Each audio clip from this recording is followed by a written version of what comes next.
Шинжлэх ухааны академи Улсын телевизийн хамтран зохион байгуулж байгаа шинжлэх ухааны танил мэдхүйн судалгаа нэвтрүүлгийн шинэ дугаар эхлэхэд бэлэн боллоо. Манай өнөөдрийн нэвтрүүлгийн зочноор шинжлэх ухааны академийн философийн хүрээлэнгийн эрдэмтэн нарын бичгийн дарга доктор Мөнгөшингийн Анара өргөдөн ирээд байна. За бидний урилгыг хүлээн авч хүрэлцэн танд талархал илэрхийлье. Баярлалаа. Тэгээ шинжлэх ухааны академи бол тухайн улс орныхон оюун тархинд болсон мэдлэгийн том цөм болсон ийм өвөрмөц том байгууллага.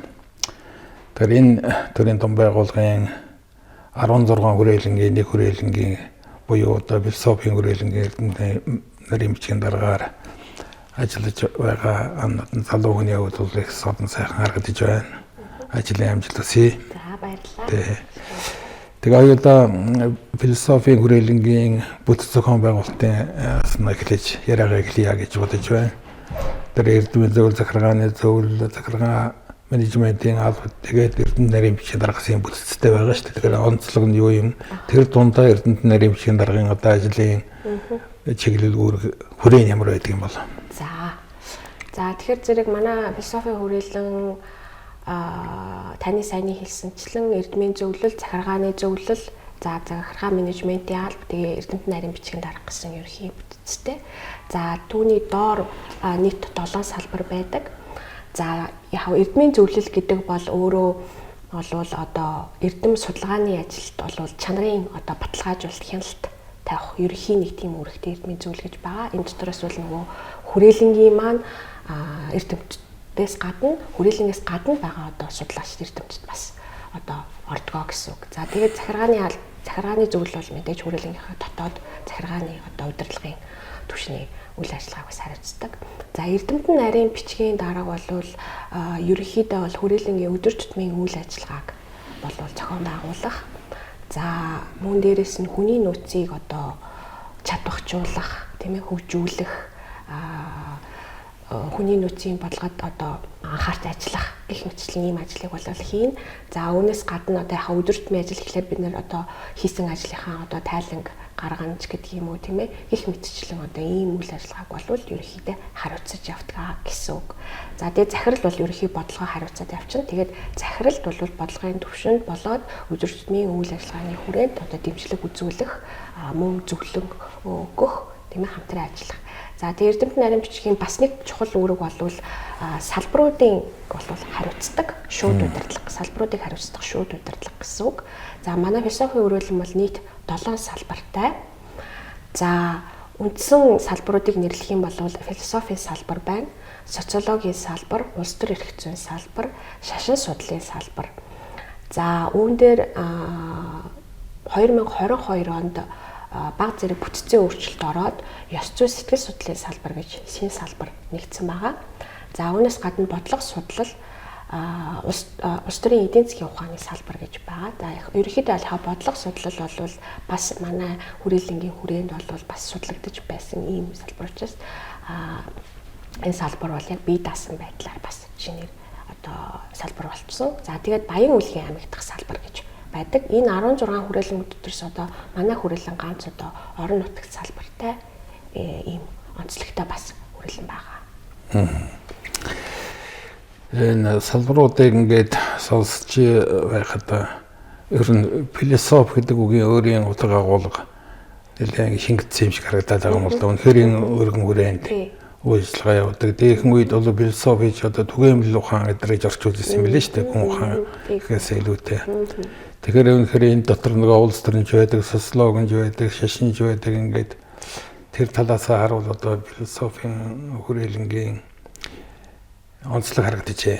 Нөгөө талаас философийн хүрээлэнгийн яг энэ цаг үеийн хөгжлийн нэг тийм чиглэл харагдаад байх шиг байна л да, тийм ээ.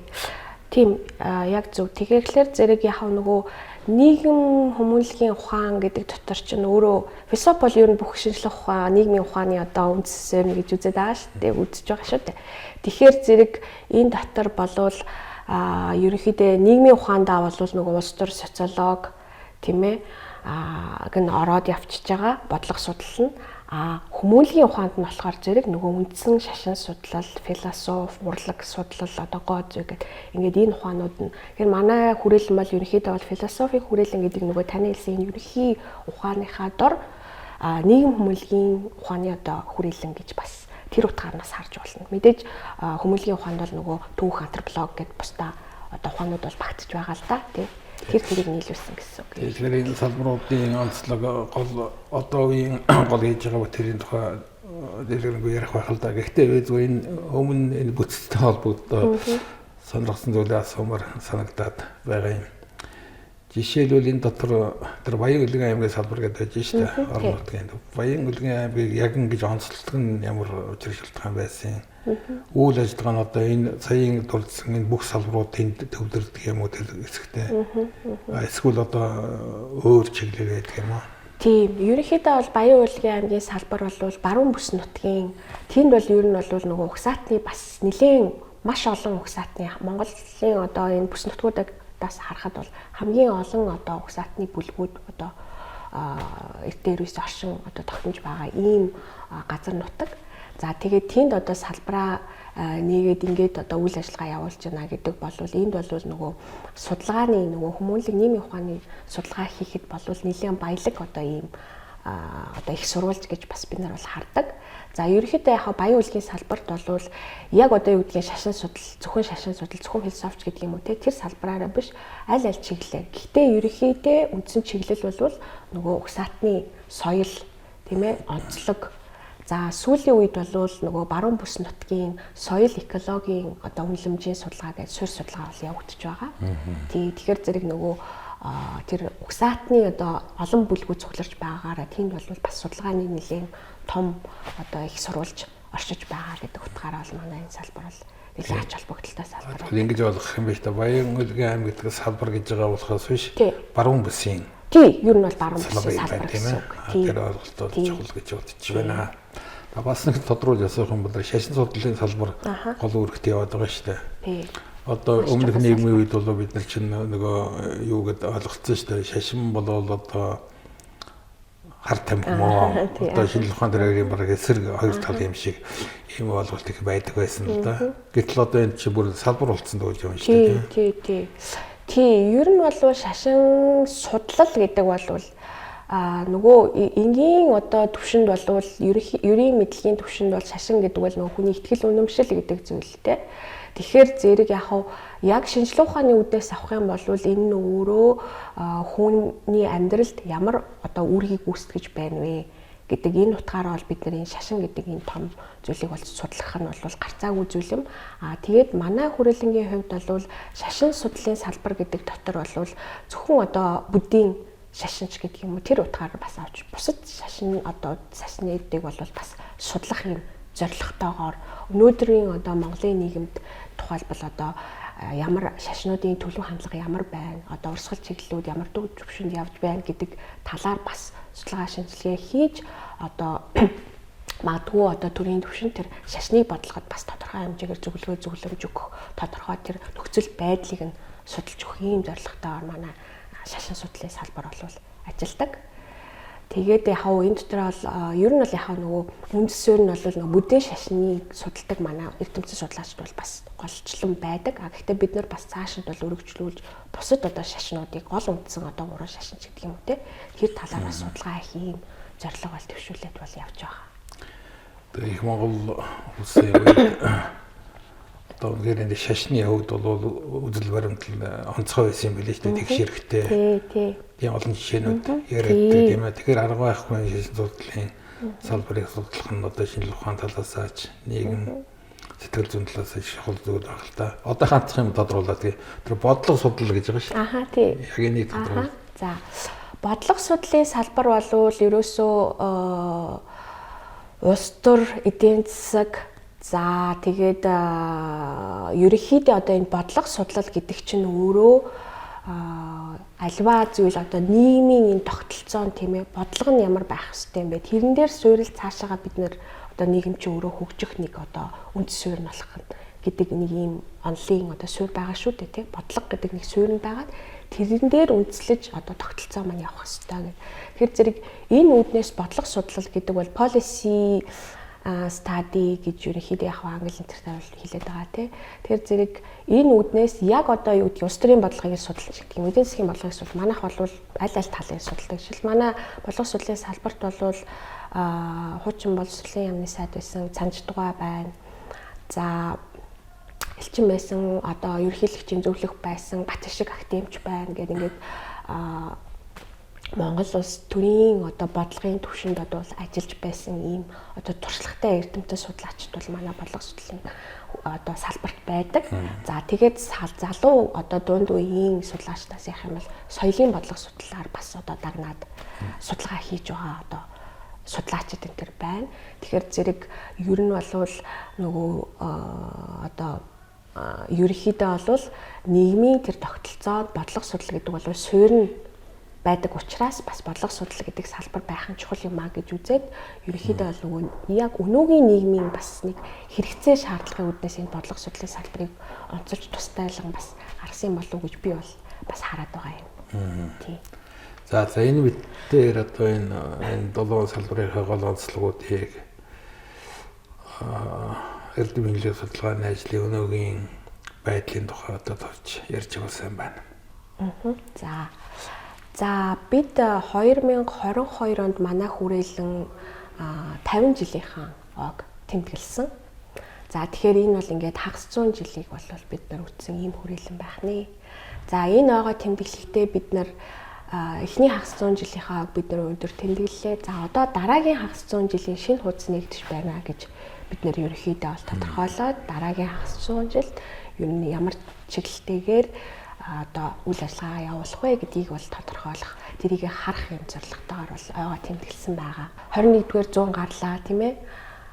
Дэлхийн одоо бас одоо их олон зүйл өөрчлөгдөж байна. Чиг хандлагууд өөрчлөгдөж байна. Хүн төрөлхтний одоо бас одоо техник технологийн өөрчлөлтөөс шалтгаалаад их олон зүйл бол өөрчлөгдөж байна л да.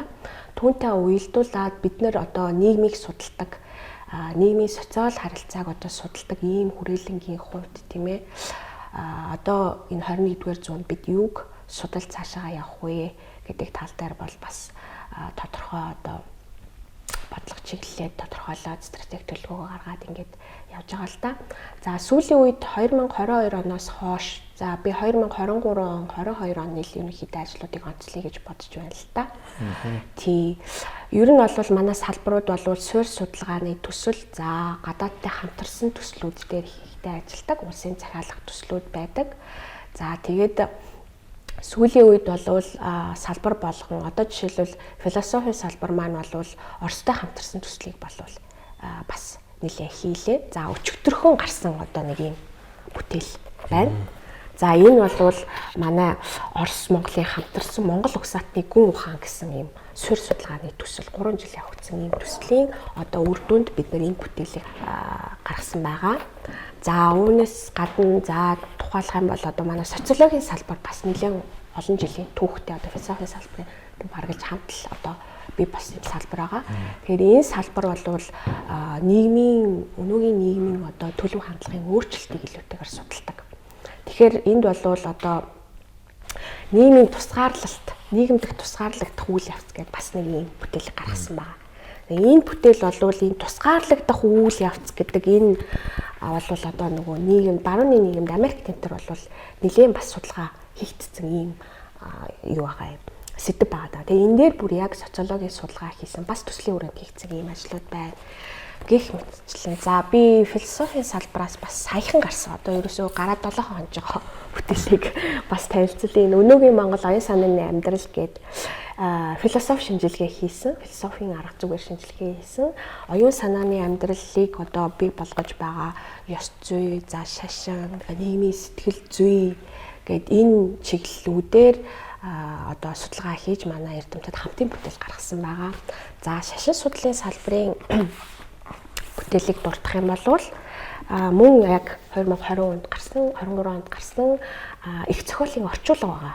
Энэ бол тий Дандар Аграм гээд буддийн философийн нэгт одоо эрдэмтэн хүний энэ 2 3 зохиолыг бол манай шашин судлалын салбарын эрдэм шинжилгээний ажилтнууд их зохиолыг төвд хэлнээс орчуулад одоо судалгааны эргэлтэнд оруулах юм ажлыг хийсэн байгаа.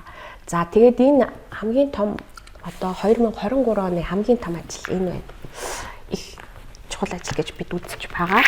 Энэ болвол философийн шин нэвтрхийтэл гээд Новая философская энциклопедия гээд 2010 онд Оросын холбооны улсын шинжлэх ухааны академиас гаргасан 4 бот ном байгаа. Тэгээд энэний 1200-аад одоо категори ойлголт эрдэмтдийн одоо нэр томьёо энтрийг бол төвөрлөн аваад тэгээд орчуулах эрхийг нь бол албан ёсоор аваад ингээд манай Монгол улсын болоод манай хүрээлэнгийн 44 эрдэмтэн энэ одоо бүтээлийг орчуулж гаргасан байгаа. Энд Монгол жишээ мишээ дундуур нь орсон уу? Монгол жишээ яг нөгөө тэр юуг нь одоо орчуулгыг нь хийсэн гэсэн үг тий. Энэ одоо хамтын бүтээл бол нэлээд одоо бас хугацаа бол орсон. Тий, хугацаа орсон. Гэхдээ энд бол сүүлийн үед одоо яг философийн нэвтрхий тал гэдэг зүйл бол хараагүй байхад одоо манайхны гаргаснаараас нэлээд одоо ач холбогдол өгч байгаа юм. Ер нь философийн шинжлэх ухааны хувьд бол мэдээ суур ойлголтууд асаа гадна хөгжлийн одоо явц ч юм уу шинэ чиглэл хандлага онол суртахуун ер нь юу байдаг юм бол. За ер нь бол нөгөө би түрүү ярьсан л та нийгэм өөрчлөгдөж байна. Гэт ингээд үзэхэд болвол ерөнхийдөө бол нөгөө нэг өмнө бол ерөнхийдөө нэг хувь хүн нийгэм гэдэг зүйл нэг юм хувь хүн нийгэмд орохороо одоо өөрчлөгдөгч гэдэг юм уу те нэг тийм чиг хандлага түлхүү байсан. Гэтэл өнөөдөр бол нийгэмд яг хувь хүнийг тусад нь тийм ээ онцгойлон авч үзэх нөгөө индивидуал гэдэг үүднээс нь авч үзэх чиг хандлага бол бас нэлээд дутагдaltaй байна гэж зарим эрдэмтэд бол бас үзэж байна. Тий. Тэгэхээр нөгөө яагаад энэ гарч ирээд байна вэ гэхлээр зэрэг ерөнхийдөө бол нөгөө нэг арчилсан нийгмийн суурь үндэс нөгөө хүний эрх хэрэгчлөө гэдэг зүйлтэй нэлээд холбогдоод ах шиг байна гэж би харсан л та. Тэгэхээр зэрэг нөгөө хүн одоо хүний хувь хүний эрх гэж байгаад байгаа шүү дээ тийм ээ. Одоо тэгэхээр тэр хувь хүний эрх чинь өөрөө тэрийгэ давуу тавиад нөгөө нийгэм олон нийтийн эрх ашиг гэдэг зүйл хоёрдугаар яваад тэгэхээр энэ өөрөө арчил мөн үү биш үү гэдэг бас нэг асуулт гарч ирээд байгаа юм. Тийм ээ. Гэтэл нийгмийг тэр чигт нь нэгдүгээр тавиад нөгөө бидний өмнө байсан нөгөө социалист нийгмийн үед байснаар нь нөгөө нэгэн нийтийнхаа төлөө гэдгээр явах ёстой юм уу гэдэг бас нэг тийм асуудал гарч ирж байгаа. Гэхдээ ер нь бол одоо барууны энэ үзэл баримтлал, барууны эрдэмтдийг хараад хахад би ерөнхийдөө бол Японы эрдэмтдийн бас нэлээ судалдаг л да. Ингээд харж яхад эрдэмтэд сүүлийн үед бол нөгөө неолиберализм гэдэг чи өөрөө яг юу юм бэ гэдэг асуудал эргээд ханддаг. Ийм л чиг хандлага бол бүр одоо Японд бол эрдэмтэд бол маш их тэрний талаар бол ярьж. Одоо нэг талаас Япон бол маш их Америкцсан улс шүү дээ. Юу нь бол яг үнэ бол гисэн мөртлөө тэрийг одоо өнөөдөр муулахад бол хэцүү болчиход байгаа. Гэхдээ тэрийг бас сайлж чадахгүй болчиход байгаа. Тэ одоо сайшааж бид нэр хөгж гэнэ гэдэг эрдэмтдийн хувьд бол тавьж байгаа дүгнэлт нь бол тэр байгаа юм л да. Тэнд бол нэлээд бас л биднэрт одоо яг Монгол улсын хувьд бид нэр өнөөдөр бас л одоо тэр Японы явсан замаар ч юм уу одоо ингээд бусад хөгжингөө орнууд явсан замаар хэрвээ явж байгаа гэж үзэж байгаа болвол бас тэр Японч байдаг юм уу Солонгосч байдаг юм уу бусад орнуудаас бас нэлээд тэр туршлага юм ин бас нэлээд сонсох хэрэгтэй л байх гэж бодож сургамжтай. Тий. Ер нь яг өөрлөлтийн философийн гол урсгалууд чиглэлийг судлахаас гадна Монголын философи сэтгэлгээний түүхийг нэлээд гүнзгий судлаад байгаа шиг байна тийм ээ. Энэ тал дээр хагцаа. За манай хүрээлэнгээс яг одоо энэ тал дээр гарсан бүтээлүүд бол Монголын философчдын өв гээд цуврал бүтээлийг бол гаргасан. Энэ жил 6 дугаар бот нь бол гарсан байгаа. Монголын философт одоо онцгой хувь нэмэр оруулсан эрдэмтэн судлаачдыг бол бид нар нэг одоо ботоор нь одоо гаргаж норсон багшаас авахуулаад ингээд гаргасан дашбор руугаа орсон ингээд хамгийн сүүлд Ташандан багшийн одоо бүтээл хөгжлийн диалектик гэдэг энэ бүтээл нь бол гарсан байгаа. За тэгээд ер нь бол бид энэ одоо цувралаа бот бүтээлээ бол цааш нь өргөжлүүлэх болно мэдээж. За дээрэс нь Монголын философийн түүх гэдэг нэг 4 ботноо байдаг та бүр нэг дээр үе тийм. Тэгээ 90 оноос хойш бичсэн. Гэтэ өмнөх бүр одоо нөгөө шашнаас эхлүүлээд бөөм мөргөлөөс ахуулаад ингээд бичсэн. Тэгээд нөгөө социализмын үеийн бүгд Монгол ард улсын үеийн Монголын философийн тэр түүх энтрийг ингээд оруулаад ингээд бичсэн. За тэгээд 90-ад онд сүүл хавийн энтрийг бичсэн юм 4 бот байдаг. Тэрийг бид бас бага хэмжээгээр нэг шинжлэх ийм одоо төсөлийг бас бид нар эхлүүлээд явж байгаа. 5 дугаар ботыг бичих бас энэтэйгээ тэр 4 ботойгоо зэрэгцүүлээд ийм ажлуудыг бол эхлүүлээд явж байгаа. Гэтэ яг хуу Монгол ер нь философи байдаг юм уу тий? Монгол философи гэж яг юу юм бэ гэсэн асуулт бас нэлээд одоо хүмүүсийн дундас түгээмэл тийм асуултууд байдаг л да. Тэгэхээр зэрэг хэрвээ бид философигүй тий гүн сэтгэлгээгүй байсан бол өнөөдөр байх уу энэ үндэстэн. За бид өмнөх түүхээ харъя тийм ээ. Бид түүхээр өнөөдөр бахархдаг Монгол үндэстэн ийм байсан, ийм зүйлийг бүтээсэн, дэлхийн түүхэнд ийм байрыг ширийг эзэлсэн гэж ярьдаг. Тэгвэл тэр манай өвөг дээдс маань хэрвээ философи гэдэг зүйл байгаагүй байсан бол тэр төвшөнд хүрэх үү гэдэг асуудал тийм ээ. Ер нь бол альва үйлэг хийх өмнө оюун санаа нь тэр үйл рүү чиглүүлдэг шүү дээ тийм ээ. Тэгэхээр тэр нөгөө оюун санаа гэдэг тэр нөгөө философи гэдэг юм байхгүй бол тэр хүн тэр үйлийг хийж чадах уугүй юу гэдэг асуудалтай. Тэр их үйлийг, агуу үйлийг тийм ээ. Түүхийн хувьд харах юм бол өнөөдөр ч гэсэн бид нар үндэстний хувьд оршин тогтнож байгаагийнхаа хувьд хэрвээ тэр оюун санаа философи гэдэг зүйл байгаагүй бол хэрхэн оршин тогтнож байх вэ гэдэг ийм асуудал. Тэгэхээр Монголын философи гэдэг бол байгаа. Магадгүй бид тэрийг бол орчин үеийн магадгүй энэ цаг үедээ бас тодорхой хэмжээгээр ойлголт категориудаар тайлбарлан одоо нөгөө интерпретац хийн гэдэг штеп. Англиар бол interpretation гэдэгтэй. Ийм байдлаар бас хүмүүст ойлгуулах, түгээх юм шаардлага бол байгаа л байх гэж байна. Яг хүрээлэнгийн философийн салбарыг яг өнөөдөр тэргүүлээ явж байгаа гол ачаагийн хүрээд явж байгаа лидер эрдэмтэд гэж хэлбэр хингэнийг хэлж болох бай. Тэдний бүтээлүүд одоо яг сүүлийн үеийн бүтээлүүд нь юу байна? За би манай хүрээлэн бол ер нь Ахмад үе, дунд үе, залуу үе гэдэг үеийн л эрдэмтэн судлаачд бол байгаа. За тэгээд манай Ахмад үеийн эрдэмтэн судлаачид ер нь бол яг одоо нөгөө бид нарт одоо цаашид энэ Монгол дахь одоо бусад төрний хүмүүнлэгийн одоо энэ салбар дах үзэл баримтлал арга зүй онолыг хэрхэн цааш авч явах вэ гэдэг л одоо тэр сургаалыг айлтгуул суучууд тийм ээ. Манайд бол за философийн салбарт бол ган үлзий академич байна. Тий ган үлзий академич байгаа. За Ташандан багш байна. За тэгээд би нөгөө философийн салбартаа байгаагаа хэлж байна л да. Тий. За тэгээд яг дунд үеийн эрдэмт за тэгээд манай дурлаг судлалын бас эрдэм судалгаа хийдэг Ариуна доктор байна. Шинжлэх ухааны доктор. За тэгээд яг бодлого судлалаас гэх юм бол би түрүүнд дурдсан Санжид доктор байна, шинжлэх ухааны доктор. За Батшиг академич байна. За манай шашин судлалын салбарт бол Гантуя шинжлэх ухааны доктор бол байгаа. Гантуя агш бол шашин судлалын салбар бүрдийн шашнаар бол мундаг одоо томоохон бүтээлүүдийг хийсэн судалгаа хийдэг юм байгаа. За тэгээд ер нь бол манай энэ Ахмад одоо үеийнхэн бол ийм одоо өөрийн одоо яг судалгааны чиглэлтэй, үзэл баримталтай, онлын суурь, арга зүйг бий болгосон ийм мундаг судлаачид байна. За тэгээд сүүлийн үед бол манай Ахмад үеийнхэн бол бүтээлийг бол ерөөсөө дистаралаас одоо цаг хугацааны нөө туршлагатай болцсон ийм улсууд ч бол бас бүтээлийг яг залуу үе дунд үетэй харьцуулахад бол маш хурдан эргэлтэнд оруулж байна. Ер нь бол яг ингээд харахад бол Ташандан багш гэхэд одоо ер нь жил бараг 2-3 бүтээлийг гаргачих байна. Сая тэр Монголын философчдын өвөө гаргасан. За одоо орчуулгын бүтээл гаргаж байна. Аристотелийн сэтгэл зүйгээд бүтээлийг гаргасан. За Батшиггой ихтэл нөгөө шинэ эдийн засаг гээл эдийн засгийн 3 бот номынхаа нэг ботыг бол бас гаргасан байна. За Цанжидгой бол одоо шинэ нөхцөлдөх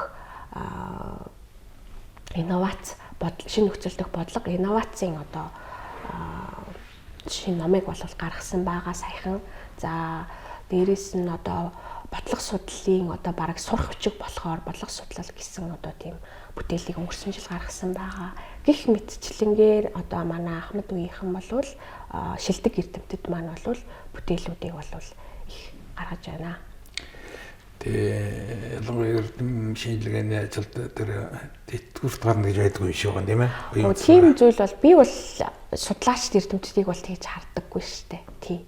Ер нь бол тэр оюуны бүтээл гэдэг чинь бол тэгж одоо цаг хугацаагаар хязгаарлагдах зүйл байдаг юм уу те. Одоо тэр нэг Ахмад тэтгэврт гарна гэдэг чинь яг нөгөө бие физиологийн бас тийм байгаад байгаа л да. Одоо жишээл бизнесийн салбарч байдаг юм. Одоо нэг өөр юм байхад чинь хүн чинь нөгөө ядарна те.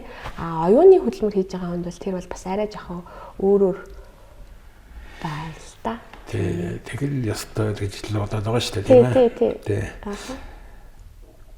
Тэгээд ер нь философийн салбар ч юм уу бус соёл урлагийн салбаруудыг хараад байхад утас хоолны талбар ч гэсэн ер нь яг өнөөгийн Монголын нэг хөгжлийн нэг онцлог сонин оюун сэтгэлгээний хөгжлийн нэг онцлог бол өрний соёл, дорны соёл хоёрын уулзсан юм шиг харагдаад байдаг байхгүй юу?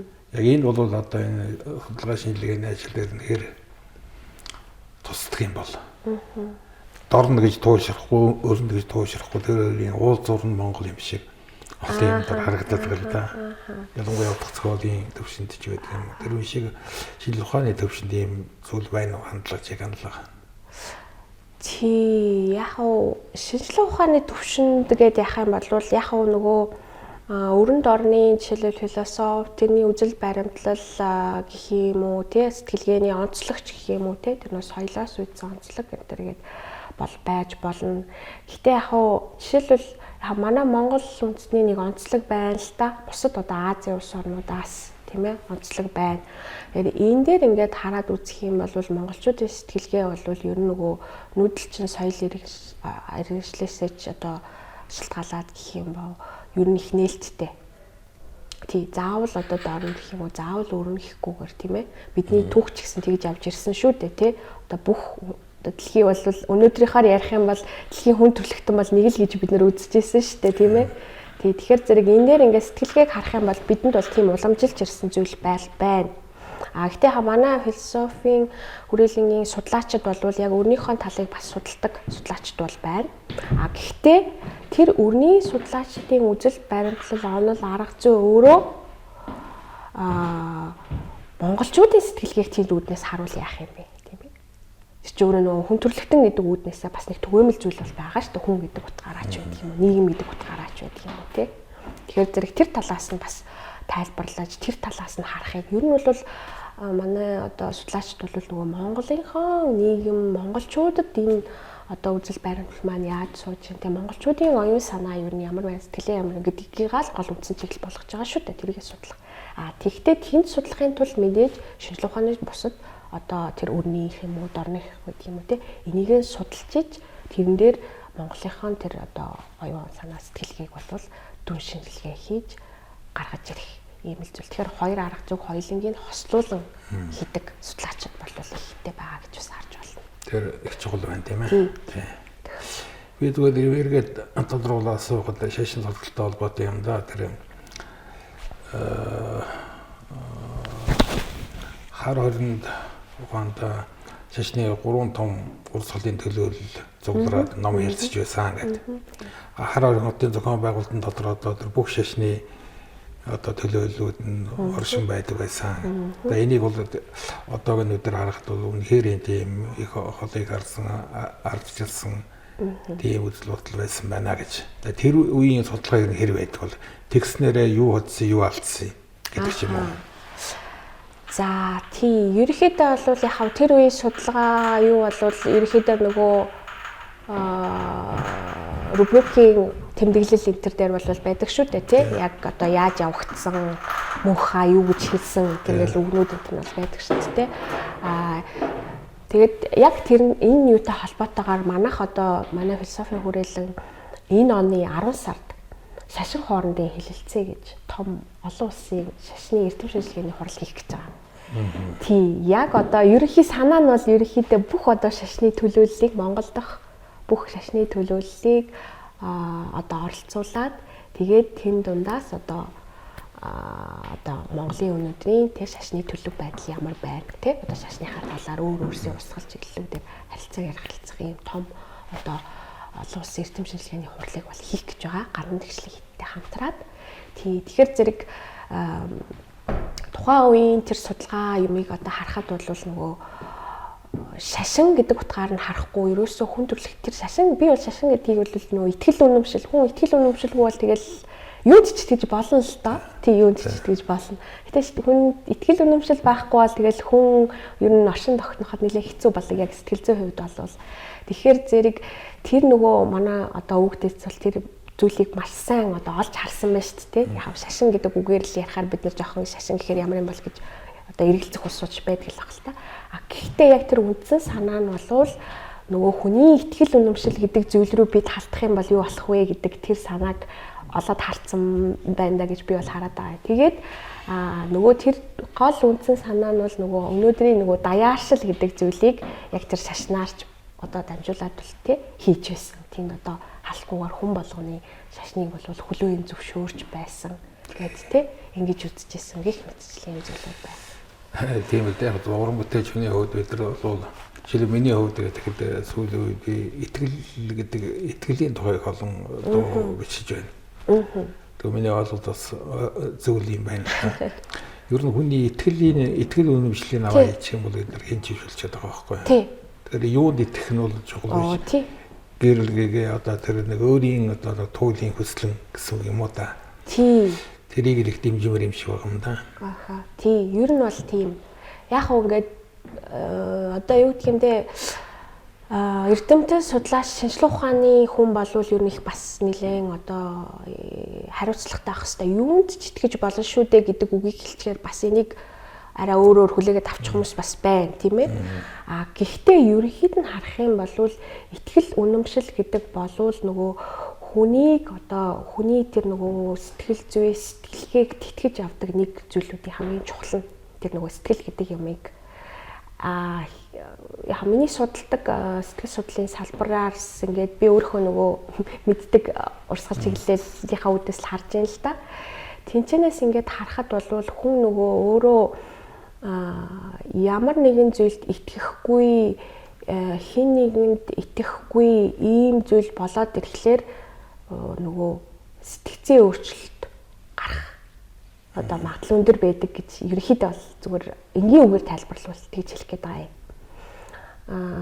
Ерөнхийдөө одоо нөгөө сэтгцэд өөрчлөлт орсон улсууд ингээд харахад бол одоо хинт ч итгэхэ болсон тийм үзэгдлүүдийг гаргаж ирдэг байхгүй одоо яг өвчний шинж тэмдгийн хувьд тий одоо тэр намайг ингээ хардаад ингээд намайг тагнаад ах шиг байна юунууд юм.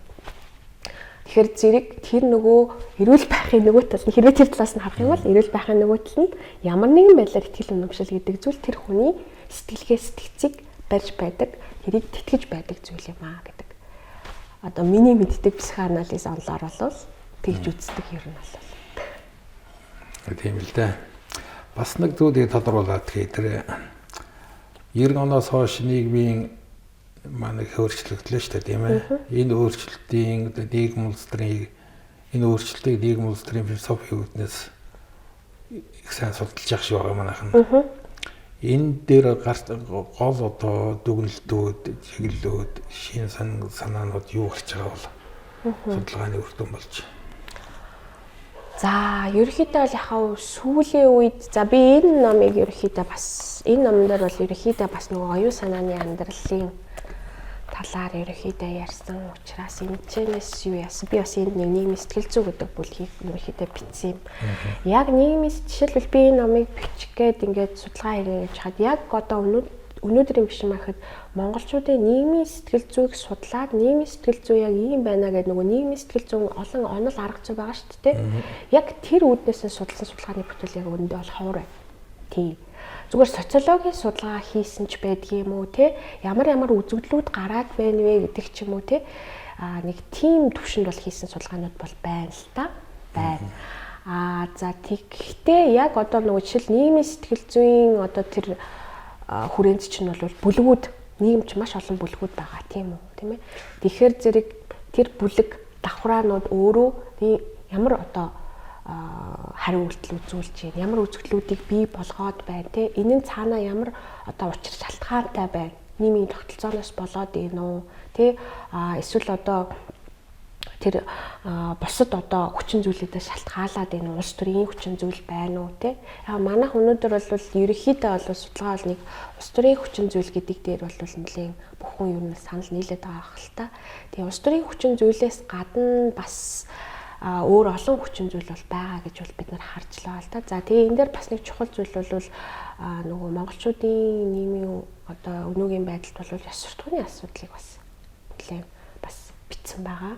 За тэгээд энэ оюун санааны амьдрал гэдэг дээр энэ Дашандан багшийн бичсэн энэ хэсэг дээр бол ерөөсөө нөгөө тэр хүмүүсийн бүлгийн тэр сэтгэл зүй, олонхын сэтгэл зүй гэдэг чинь өөрөө юу юм бэ?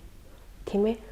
Тэр чинь өөрөө их чухал шүү гэдэг тэр гол санааг бас гаргах гэж зорьсон ийм бас бүтээл байгаа. За тэгээд дээрэс нь манай эзэмшлийн ажилтан доктор Инх хоёрын бас бичсэн шүүмжлэлт сэтгэлгээ өнөөдөр монголчууд зүтгэдэг энэ наач гэдэг юм тий.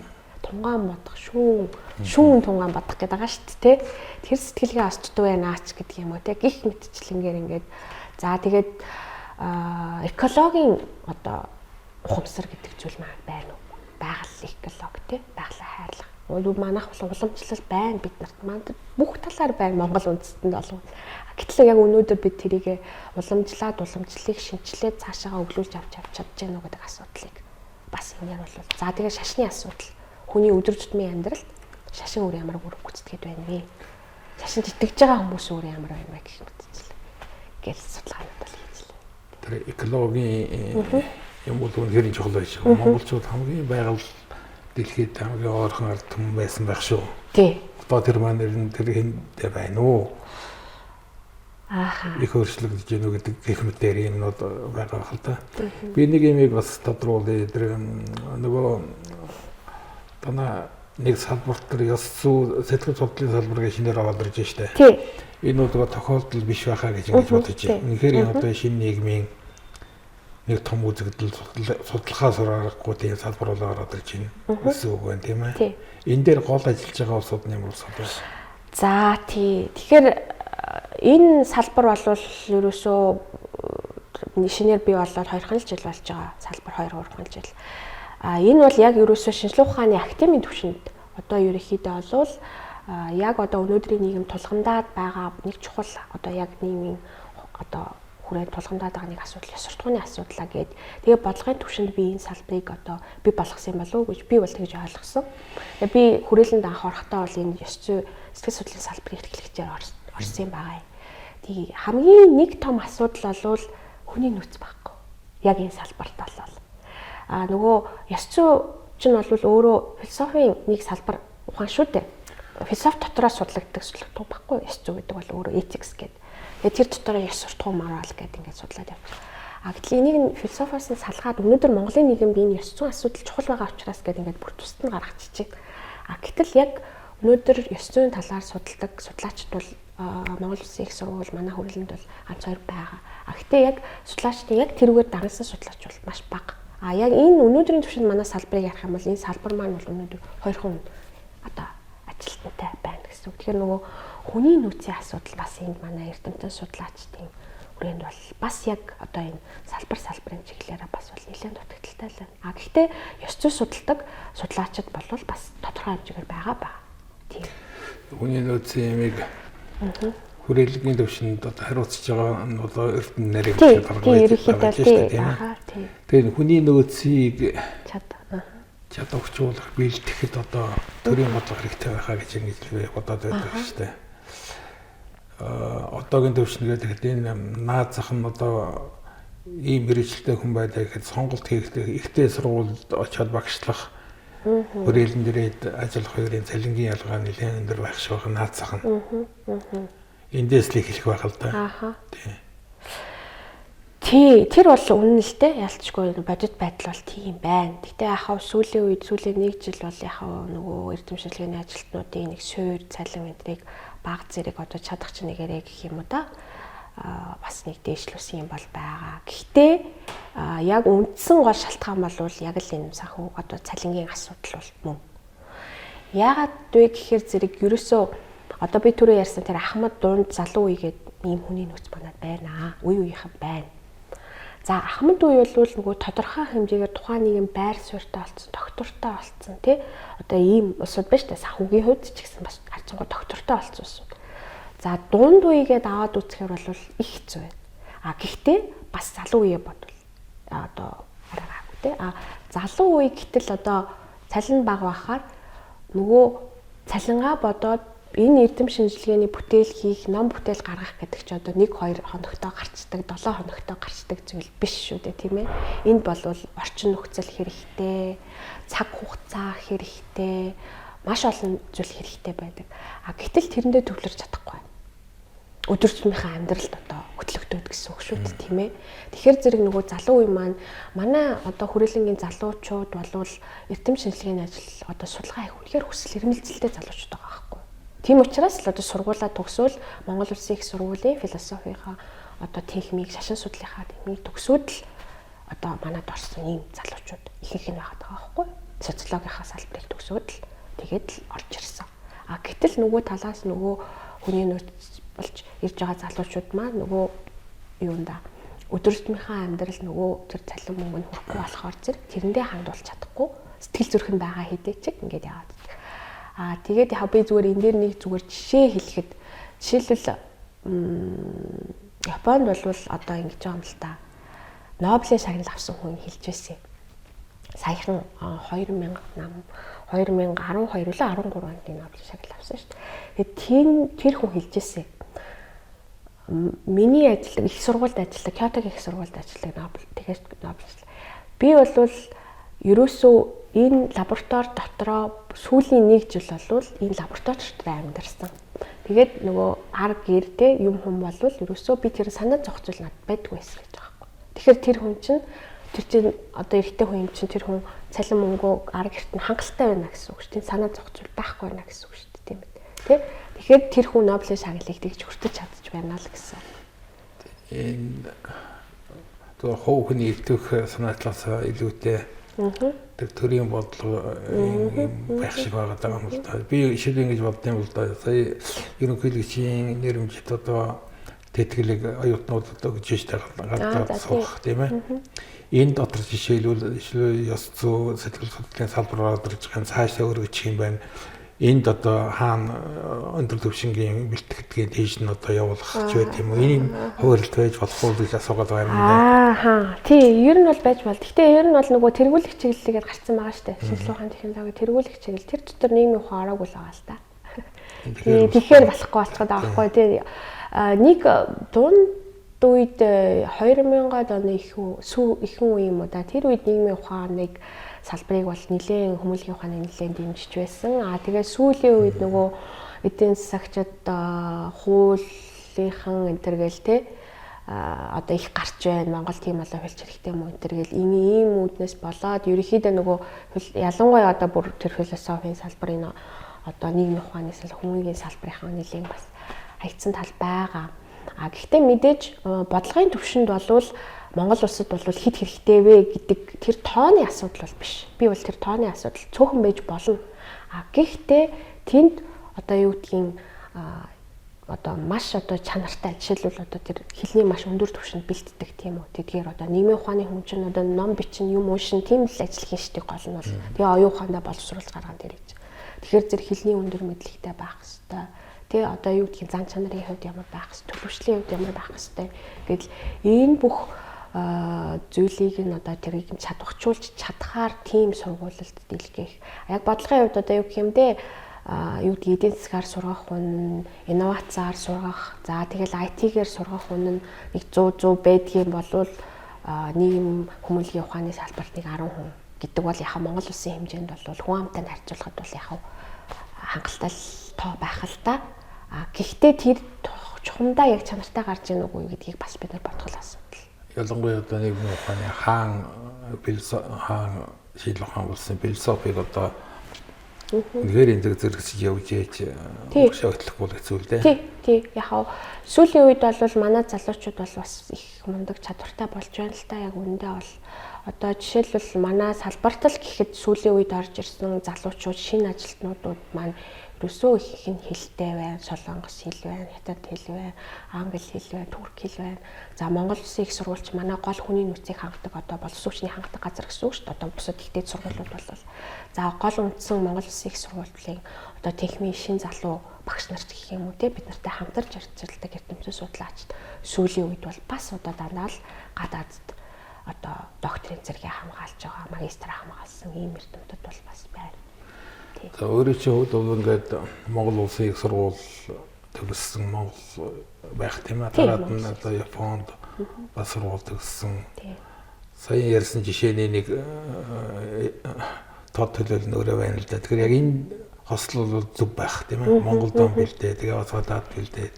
Ер нь Японы тэр сургууль төгссөний сүйдсэн одоо өөрийн чинь голлог тийм дүгнэлтүүд юу байна? Үнэхээр гайхамшигтай юм нь юу гэдгийг.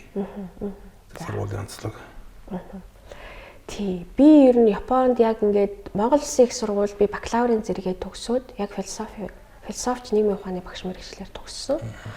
Тэгээд би дараа нь англи хэл сурж агаад 2 жилийн дараа Японы Кёотогийн их сургуульд явсан. За тэгтээ бол би нөгөө тухайн үед төрийн зээлийн сан гэж байсан. Одоо нөгөө боловсролын зээлийн сан гэдэг байгаа шүү дээ. Тэр үед чинь тийм тэтгэлэг яг 2002, 3 онд бол тийм айгүй цөөхөн байсан. Нэг өнгөр явдаг, энтэг явдаг тийм юмнууд л байсан. Засгийн газраас. Тэгээд манай авч өөрөө нөгөө зураач, ээж маань багшгүй учраас санхүүгийн боломжгүй учраас тэр төрийн зээлийн сан гэдгийг судлаад тэгээд очиход бол тэнд сэтгэл судлалын нэг юу байсан. Олон нийгмийн ухааны чиглэлүүд байсан, эдийн засаг байсан, хууль мөл ингээд нэг 6 7 юу байсан. Тэд сэтгэл судлал гэж байсан. Тэгээ миний нөгөө бакалаврын сэдв өөрөө нөгөө одоо яг судалж байгаа психоанализ гэх сэтгэл судлалын нэг урсгал чиглэл байхгүй яг бакалаврынхаа би диплом ажлыг тэрийгээр хийсэн. Тэгэнгүүт би энийгээ өргөжүүлж болох юм байна гээд тэгээд л одоо ерөнхийдөө явсараад Кёотогийн их сургууль шалгалт өгөө тэнцээ. Тэгээд боловсролын зээлийн сангаар би явсан. За тэнд очиод би магистр доктор бол хамгаалсан. Ерөөсөө би өөрөө бол энэ психоанализ гэдэгтээ бол 10 гаруй жил ер нь өөрийнхөө сурах хугацаанд бол ерөөсөө л энийг л мэддэг хүн л дээ ер нь бол. Тэгээ Японд би сурсандаа бол үнэхээр их одоо баярлж одоо явдаг. Би маш их юм их сурсан. Японд очиод. Гэхдээ би их сургууль төгсчгөөд явсандаа бол маш давуу тал болсон гэж бодож явдаг. Тий. За тэгээд Япончуудаас ер нь юу сурсан бэ гэвэл би зүгээр бараг ганцхан л үгээр хэлье гэж бодож байна. Уламжлал өв соёлыг хизээч алддаггүй улсууд гэхдээ тэрийгэ орчин үеижүүлж чадчих байна. Модернизац мундаг хийдэг улсууд. Тэргээрээ л дэлхийн хөгжмөнгүй орны нэг болсон гэж би бол харсан. Одоо юу гэдгийг Японыг одоо жишээл хөгжмөнгүй орн болсон учраас одоо өөрийнхөө өв соёлыг одоо болоод одоо Америкцсан ч гэдэг юм уу тийм биш байгаа. Японд очиод ерөөсөө японоор л ярьж шүү дээ. Одоо хамгийн зүгээр энгийн жишээ гэхэд би явхахаа өмнө нөө сургуультай шалгалт өгөхгүй л багштайгаа яриад харьцаж байхдаа бол би англиар ярьдээс би тухайн үед бол япон хэл мэдэхгүй байсан л та. Очиод сурсан ерөөхдөө. Тэгэхэд багш надтай англиар харьцаал тэгэл за би багштайгаа очиж уулзаа шалгалтаа өгөөд ингээд багшийнхаа шав болоход багш бараг шалгалтаа өгсөний маргааш нь надад тэгж яахгүй л за та япон хэлнийхээ одоо курст сурах хэрэгтэй. Албасаар сурна. Би тантай одоо бараг маргаашнаас японоор ярьж эхэлнэ. За тэгвэл би Францад очиход францаар ярьдаг, Америкт очивол англиар ярьдаг. Тийм учраас та Японд байгаа учраас одоо япон хэл сурах хэрэгтэй гэсэн. Ийм шаардлага хамгийн ихний шаардлага. Тэгээ тэр чинь яг хайцуу юм шиг тийм их сонирм юм шиг боловч чи өөрөө нөгөө япон хүний өөрийнх нь нэг тийм шинж чанар агаад байна шүү дээ нэг онцлог те. Гэтэл одоо ихтэй хэл сурах нь бол чухал. Тэглээгээд бусад хэлийг сурахгүй ч болохгүй л дээ. Тэр чинь өөрөө нэг юм хэлээд энэ шүү дээ, тийм ээ. Тэгэхээр Япончуудын нэг онцлог бол тэр. Ерөөсөө тэр уламжлалт гэсэн өв, соёл бүх юм хинэн ч байсан хадгалдаг. Тэр залуу хөгшин тэр ямар хүн байх нь огт хамаагүй. Гадаад хүнч байсан тэр Японы соёлыг сурах хэрэгтэй. Хэрвээ сонирхож байгаа бол гэхдээ тэр нөгөө хуучин үед байсан тэр нэг хэв маягч байдаг юм уу тэргээр нь биш. Ингээд нэг айгүй атаахнаар ингээд нэг юм шинжилэл хийцдэг. Тэр арга зүйг л би нэг сурах юмсан монголчууд тэр арга зүйд суралцжуул энэ их сайхан өв уламжлал байгаа. Энийг үнэхээр орчин үеижүүл чадвал бид бол үнэхээр урагшаага явна да гэж бас дотроо төсөөлж боддог юм. Бид нар Японы хөгжлийн нэг нууцыг Япон хүн болгонд байгаа сайн ярьдаг энэ нэг уламжлалаан дээдлсэн нэг ясны нэг тийм зүйл байгаад байна шүү дээ. Энэнд их холбоотой юм болоо да. Гэж боддог шүү дээ. Тэгээд өөрөө чинь эрдэмтдэр хамгаалсан сэдв бол их сонирхолтой сэдв юм шиг байна. Монголчуудын уламжлалт сэтгэлгээний бүтцийн судалгаа гэдэг Япон хэл дээр ганц сэдв зохиолагч эрдэмтдэр хамгаалсан байна. Тэгээд энэ ажлын чинь гол одоо үр дүн гэх юм уу дүгнэлт нь юу байсан тэрийг Япончууд хэрхэн үлээж авч байна. За, ер нь бол миний психоанализ гээд байгаа сэтгэц задлан шинжилэл гэж монгол дээр бас орчуулад байгаа. Би бас тэр орчуулгад ер нь дуртай агаад байгаа сүүлийн хэрэгэлдэг ч юм уу гэж бодоод байгаа сэтгэц задлан шинжилэл гээд. За, энэ орчуу байна гэдэг ишээ товчлах хэрэгтэй. Зөвхөн товчлах хэрэгтэй тий та бас зөвлөгөө өгөөрэй тий. Тэгээд энэ психоанализ болвол ерөнхийдөө бол ер нь бол их олон шинжилгээ ухаан, олон үзэл баримтлалтай холбогддог юм үзэл онол арга зүй юм байгаа юм. Тэгээд тэрийг би одоо яаж одоо өөрийнхөө докторийн бүтээлч өөрөө нэг онцлогтой шин зүйлийг гаргасан судалсан байх ёстой шүү дээ, тийм ээ. Тэгэхээр зэрэг монголчуудын сэтгэлгээг ер нь бол шинжилээд тэнд байгаа психоанализийн ойлголтуудаар монголчуудын сэтгэлгээний бүтцийг тайлбарлах гэж оролдсон юм байна. Миний судалгааны гол одоо онцлог гэх юм бол тэгээд тэр дундаа яг психоанализд бол эцгийн нэр том бусад энтергээд нэг юм ойлголтууд байдгийг. Ерөнхийдөө бол Францын психоаналист Жак Лакан гэж хүн байдаг. Тэр хүний одоо үндсэн ойлголтуудаар тайлбарлах гэж оролдсон гэсэн үг. Тэгээд одоо би түүхэл судалсан да. Ер нь бол одоо монголчуудын сэтгэлгээний уламжлалт сэтгэлгээний түүх гэдэг дотроос төр гэдэг ойлголтыг авч үзсэн. Төр нь өөрөө эцэг гэдэг тэр ойлголттой. Гэхдээ эцэг гэдэг бол хүн байж болно, өөр ойлголт байж болно. За тэгээд төр маань өөрөө тэр нэг тэнгэр гэдэг бас нэг ойлголт байгаа тийм. Энэ ойлголтууд өөрөө тэр Жак Лаканы, тэр Фройдын яриад исэн эцгийн нэр, тэр том бусад гэдэг байгаа энэ ойлголтуудтай холбогдох боломж байна уу гэдгийг л ер нь судалж үзсэн. Тэгээд манай сургуульд бол нөгөө англи хэлээр эсвэл япон хэлээр диплома бичиж болдог. Диссертацийн ажиллаа. Тэгээд би аливаар нь бичих вэ гэд багштайраа ингээд би магистрийн ажлаа бол японоор бичсэн. Тэгээ багшаас асуухад багш бол чиний ажил болвол япон хэл дээр бичих юм бол илүү үнцэнтэй болно гэж би бодож байна. Япон судлаачд илүү сонирхох байх гэж бодож байна. Яг хөө англи хэлээр бичих болно. Гэхдээ Японоос одоо өрний ертөнцийн рүү гарснаас илүү Японд чи нэгэнд дистанц хамгаалж байгаа учраас япон хэл дээр бичээ гэж зөвлөсөн. Тэгээ би японд бичсэн. Манай багш нар юунууд бол их сонирхсон. Ер нь бол ийм одоо санаа бол гарч байгаагүй гэж үзчихсэн. Тэгээд миний нөгөө дистанцийн хамгаалалт энтертэй бол нөгөө өвөр Монгол оюутнууд маань сууж исэн. Тэд нар бас нэлээд шүүмж янз бүрийн одоо нөгөө хэл зүйлэг өөрсдийн зөвлөгөө энтрийг бол нөгөө нууц товчооноор гарсан Алангуй ахын нөгөө хөвлөдөө өртөө олсон. Тэгээ нөгөө юу энтрийг бол ингээд би тайлбарлаад тэр нь өөрөө цаашаа яаж явсан тэргээд харьцуулаад ингээд ярихад болвол тэр өвөр монголчууд маань бол нэлээд надад бас зөвлөгөө юм бол өгч ирсэн. Тий. Сонирхлыг бол татчихсан. Гэхдээ психоанализ бол жоохон явцсан хүрээний онол арга зүй. Яг үндэ бол. Тийм байх. Нэг тийм түгээмэл бол биш. Тий. юун дээр тэр эцэг гэдэг ойлголт, тэнгэр гэдэг ойлголт тэр чи явж их бидний ярьсан итгэл юм биш үү? Итгэлийн тов цэг тийм ээ? Тий. Үнэн. Тэр бол одоо зарлагч байт юм уу? Тэр тий. ерөөсөө шууд хүлээж авахаас арга байхгүй тийм итгэлийн юм байж магадгүй юм да.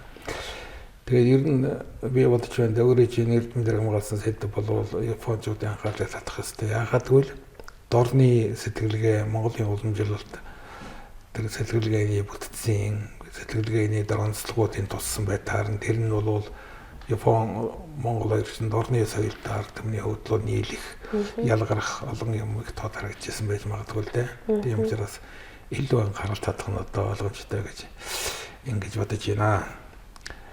За тэгээд нэг зүйл асуугаад ер нь 21-р зуун шинэ зууны эрдэм хэллэгээний ажилтны шинэ дүр төрх одоо юу юм бэ? Гэсэн нэг юм асуулт байв да.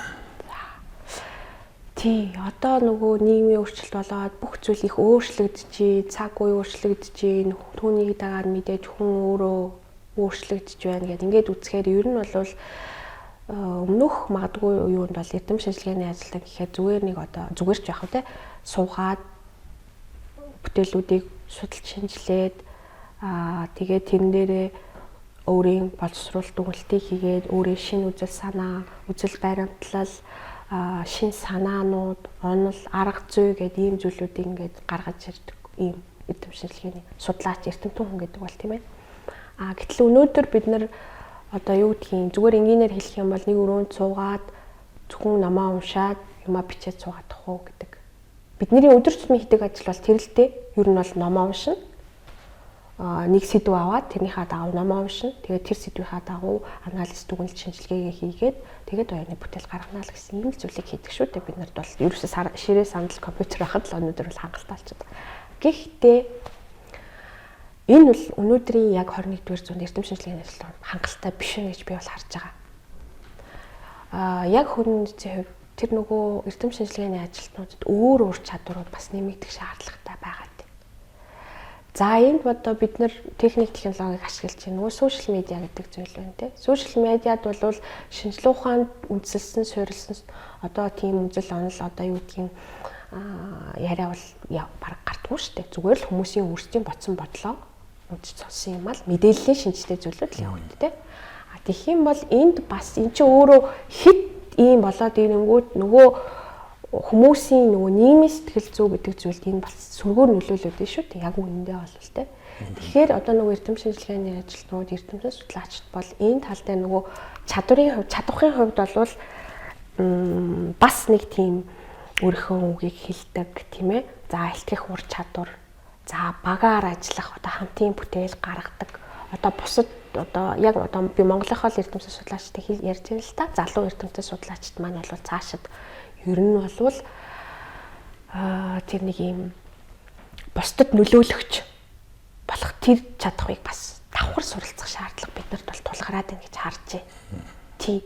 Тэгжиж одоо энэ нийгмийн ялангуяа Монголын өнөөгийн нэг юм доктортой бас байгаа тийм ээ. Энэ нийгэмд бол тэгжиж одоо энэ шинжилгээ ухаанд суурилсан мэдлэг, мэдээлэл одоо юу гэдгийг илүү хөгжин бид нар гэж би бол харж байгаа. Тэгэхээр манай залуучууд бол би бол бас залуучуудаа одоо хилтгэлдээ ер нь та нар те өөрсдөө янз бүрийн подкаст хий, тийм ээ сурсан мэдсэн зүйлээ хүмүүст түгээ яар. Гэхдээ ярихтаа энэ чинь бас нэг зүгээр нэг яриад ах биш шүү дээ. Тэр чинь академик төвшөнд ярьж болно. Хүмүүст энгийн энэ төвшөнд ярих тэр чадваруудыг суралцах хэрэгтэй байна. Хамтран ажиллах гэдэг тэр чадвар чухал байна. За дээрэс нь одоо ахмад үетэйгээ бас хамтран ажиллах энэ чадвар суралцах хэрэгтэй. Тий. Ийм одоо энэ бол ерөнхийдөө манай одоо Монголын өнөөдрийн залуу эрдэмтэн судлаачдын одоо нэг талаар дутагтаад байгаа чадварууд нөгөө талаас хөгжүүлэх тийм дүр төрхтэй, тийм имижтэй болох бас шаардлага бас яг өнөөдрийн нийгмийн хэрэгцээнд бол тулах байна л гэж би харж байгаа. Тэгээд шинжилгээ ухааны академийн одоо хүний нөөцийг баяжуулагч байт юм анхаарлыг одоо ийшин татахын тулд олон хүчин зүйл хэрэгтэй байх л да. Тэр үний нэг нь одоо шинжилгээ ухааны академи үлзий телевиз хамтраад ямар ч байсан шинжлэх ухааны таны мэдхгүй нэг юм цуврал нэвтрүүлэг явуулж байгаа нь бол бас энэ үний нэг зорилготой нийцсэн үйл ажиллагаа л гэж ингэж харж байна. Тэгээд ялангуяа залуу судлаачид шинжлэх ухааны академиуд одоо их тэмүүлдэг тийм урсгалыг бий болгох юмсан гэж ингэж л зорж байгаа юм л да.